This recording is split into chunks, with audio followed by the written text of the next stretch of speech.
2 encumbered finishes. There were 3, but the third one doesn't matter. But 2 encumbered finishes are the subject of today's video. Don't know why it's so echoey today. It usually isn't this echoey. So, AJ Allmendinger was found to have 3 whole lug nuts not secured to a or multiple tires. 3 lug nuts in total were not tightened. This means that he will lose 35 championship points, lots of dollars that I don't care to remember to recall, and his crew chief is going to be suspended for 3 races. That is for 3 lug nuts. Now let's take it to the other encumbered finish that is the subject of this video. Kyle Busch, who won the Xfinity race at Atlanta, was found to have too low of a ride height. And he loses $10,000 and the Owner's Points Championship win that would go towards getting them into the Owner's Points Championship. I think the crew chief might be suspended for 1 race. Something does not add up here. The fine for 3 lug nuts is 35 championship points and crew chief being suspended for 3 races plus money. But the guys that, I'm going to use the word cheated. It's not necessarily cheating, but I'm just going to call it cheating. Cheating their way to a win gets a slap on the wrist. I must say, this is fucked up. Not only should Kyle Busch have not even been in that race to fucking begin with, but $10,000. He cheated to win the race.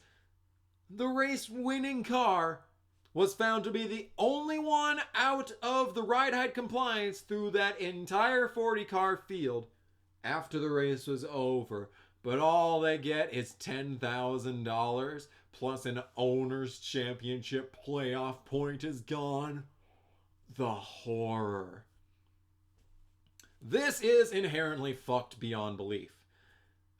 In reference to AJ Allmendinger's for such a minuscule offense to lose 35 championship points, lots of dollars, and his crew chief for 3 races, I'm going to be honest, I think that's okay. I think that's an okay penalty. Drivers wanted them to penalize them for not securing lug nuts. Well, that's what they're doing.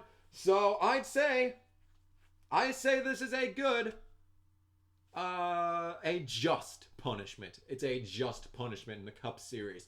However, a guy that shouldn't even be in the race to begin with won it by cheating. He barely won it, by the way. He didn't even lead the first 2 stages. He only managed to lead the last stage.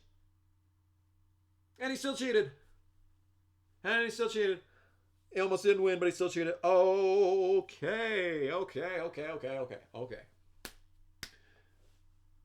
$10,000. Cup guys that have to fucking cheat to win in the lower series should have the biggest punishment that NASCAR can offer. There should be race suspensions for that kind of shit.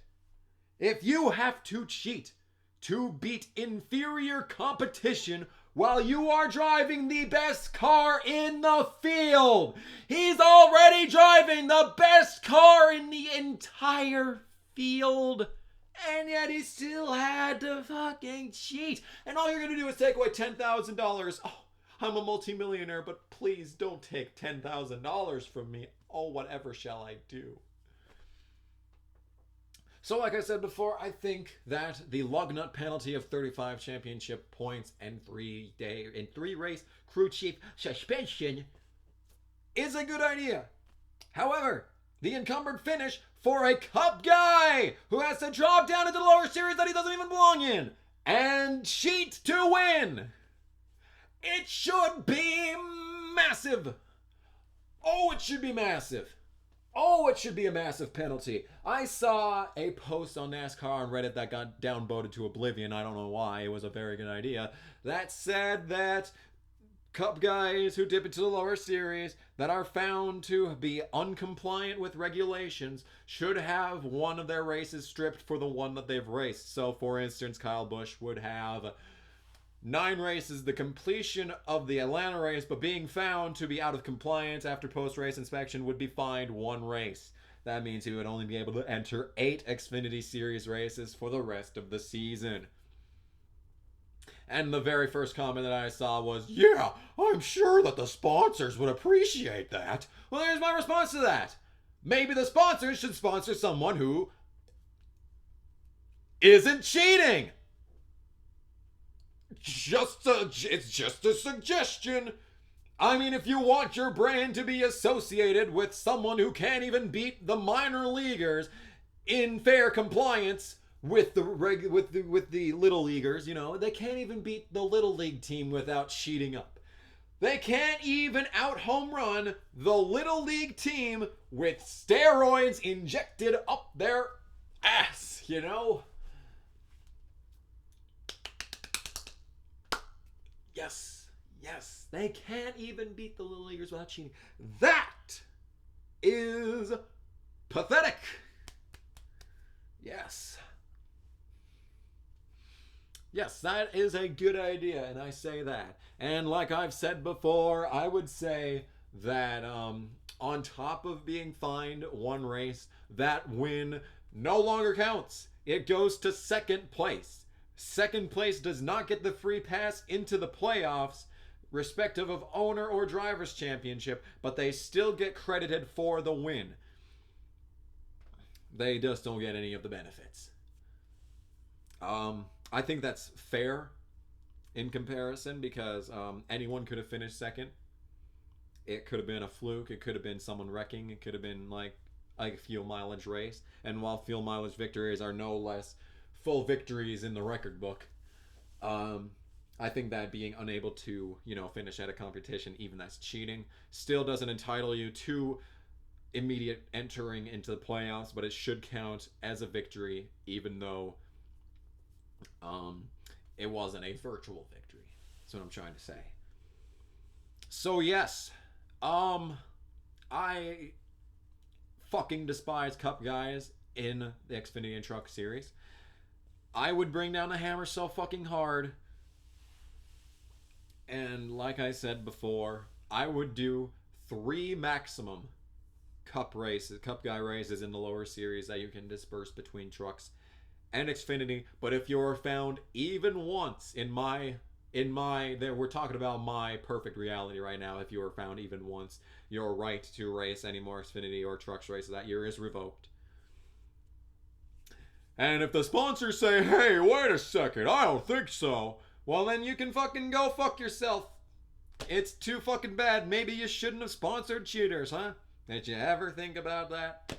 It's unfortunate, man. And